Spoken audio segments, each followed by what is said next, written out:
Hello and welcome to this edition of the Florida Cable Telecommunications Association's Capital Dateline. I'm joined by Jim Saunders, Executive Editor of the News Service of Florida. Jim, welcome. Okay. All right, so we've got some fun in Florida right now, but it's probably not following some of the same themes. Where are you going to take us? Well, we won't talk about hurricanes, and we won't talk about Zika, so that's a good thing. Something that's fresh and it's a pretty big deal is Supreme Court Justice James Perry announced today that he is going to retire at the end of the year. This retirement was expected. I mean, there's a part of the state constitution requires justices to retire around their 70th birthday. But this is a pretty big deal because this is going to open up the first appointment for Governor Rick Scott on the Supreme Court. And the conservatives have been, Justice Perry is part of a liberal majority on the court.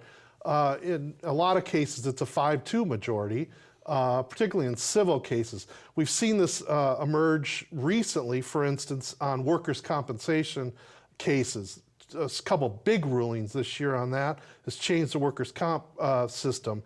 Medical malpractice, those types of cases, the court has been fairly liberal in recent years. And so the conservatives have been looking to try to get more members on this court. Justice Perry's exit from the court, which is effective December 30th, will allow Governor Scott to appoint someone. At this point, we're not sure who he will appoint. I mean, there is a process of nominations and so on, but I would expect him to nominate a pretty conservative member of that court, which will start to move it more in a conservative direction. I think the majority of the court for at least the next couple of years will continue to be fairly liberal. We've got Chief Justice George Labarga, and Justices Fred Lewis and Barbara Pariente and Peggy Quince, who are all still on there, and they're part of that liberal majority.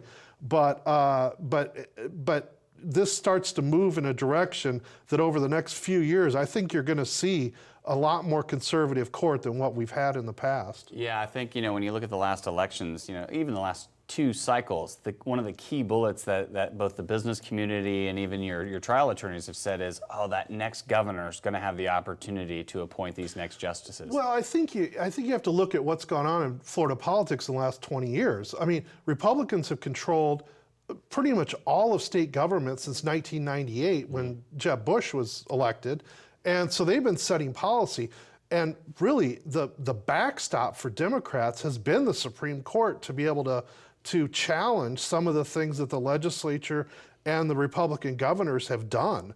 So if this court starts to move in a more conservative direction, gets more conservative members, that's all going to change. I mean, this is high-stakes stuff. I mean, again, workers' comp is a wonky, difficult issue to get your arms around, but it means a lot of money. It means a lot a lot to business community. It means a lot to the trial bar. It means a lot to the legislature. 2 rulings earlier this year kind of, has created an entire debate about that issue. So what the Supreme Court does matters a lot.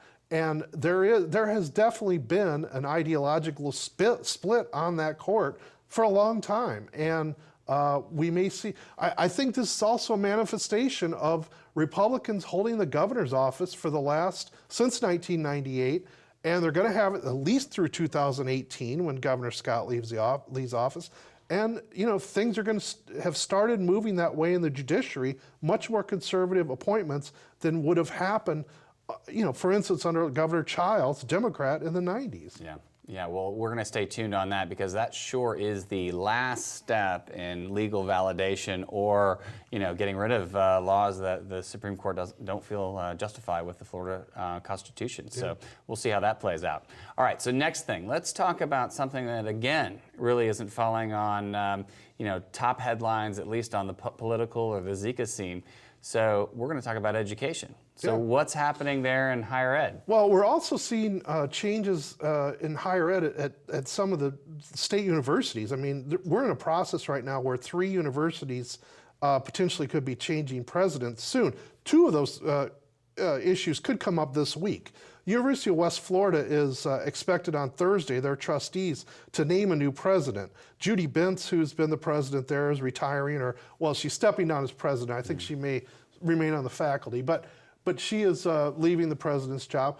And so on Thursday, the trustees are supposed to name a new president. One of the interesting political angles to this whole issue is that former state Senate President Don Gates is one of the 4 finalists for that job. I think there's a lot of expectation that he may get it.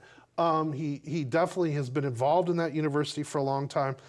He also has a lot of background in education at different levels. He does not have it at the university level, but he is, a former education appropriations chairman in the Senate. He has been a school superintendent, school board member, so he does have some education background, but he's going up against people who have deep roots in higher education among the other finalists. So that's something interesting to watch. It's going to happen on Thursday.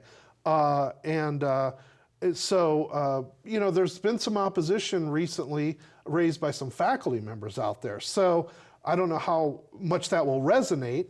But in some ways, it sort of reminds us of what happened at Florida State University last year, or past couple years, when John Thrasher, former State House Speaker, state senator, was appointed president at Florida State. There was a lot of opposition among faculty members and students, at least some portions of those groups, to Thrasher's appointment, but he was appointed, and things appear to have gone fairly smoothly at Florida State since he took over. Yeah, it should be interesting to see how that shapes up out in the Panhandle. But as we move right to our state's capital right here, FAMU is going through a potential change this week. Well, there is a potential that this week that the Board of Trustees at Florida A&M University are going to approve an agreement to lead to the exit of Elmira Mangum, who has been the president there for, I believe it's 2.5 years at this point. There's been turmoil over at FAMU for a long time. There were attempts to force President Mangum out in the past by the trustees. A lot of trustees have clashed with her. She had survived it until recently, but they have, her contract is supposed to expire in April of next year. And essentially they had to re-up it or decide what to do. They decided not to re-up her contract, which has sort of forced them into a position where they have to make a decision about what to do. And it appears that she may be on her way out. There's been a lot of criticism from the trustees of her. She has supporters who've criticized the trustees. It's been a pretty messy scene to watch. But it looks like she may be on her way out as well. Well, that's one of Florida's flagship universities, and certainly represents. Well, it's critical. Particularly, it's a historically black university. It's critical to the African American population, that university is, and its future.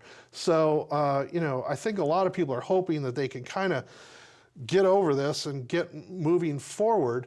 But there has been turmoil over the last several years. There's been a few presidents over the last several years, so a lot of turnover there. Well, we'll look forward to their continued great academic, continued success, and see how this all shakes out at the board level. All right, so I can't help myself. We have to talk a little politics in today's show. So let's forego the presidential for today, but let's talk a little bit about what's happening in the Florida Senate race with Marco Rubio versus Murphy.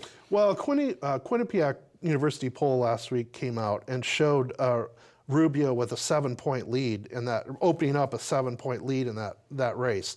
Both of them had easy primaries in the end. I think there was some expectation that Patrick Murphy might have a difficult time in the Democratic primary with Alan Grayson, but in the end, he blew him out, really. But this poll is showing Rubio with opening a lead in that race. Obviously, this is a huge race nationally because the Republicans are trying to hold on to their majority in the U.S. Senate. This is one they need to win, and it looks like Rubio is opening a lead. I think part of it is that people know Rubio. I mean, he's been the senator, but on the other hand, Murphy has the support of the White House, all of the Democratic establishment. And I think it'll be interesting to see whether he can start to bridge that gap, if indeed it is opening here. I mean, we got less than 2 months to go now, so he's going to need to start moving up on Rubio. Yeah, time's getting tight for all the candidates. Okay. So I fibbed a little bit. We're going to go back and we're going to talk a little bit about the Clinton versus Trump campaign. So it's close. What's Well, happening Quinnipiac also put out a poll showing it's basically, I mean, dead heat kind of race in Florida. And, you know, it breaks down. It has been breaking down for a while, but it breaks down really clearly along racial, gender, age lines. I mean, there are different groups. I think it's really going to depend on who can get their voters out. There's a lot of debate out there right now about, you know, Clinton has a more traditional field office network and so on in Florida, and that Trump may not have that. But I also will note that Trump was in Pensacola on Friday night and drew 12,000 people to an event. So I think Trump is a kind of candidate who just brings a different, whole different approach.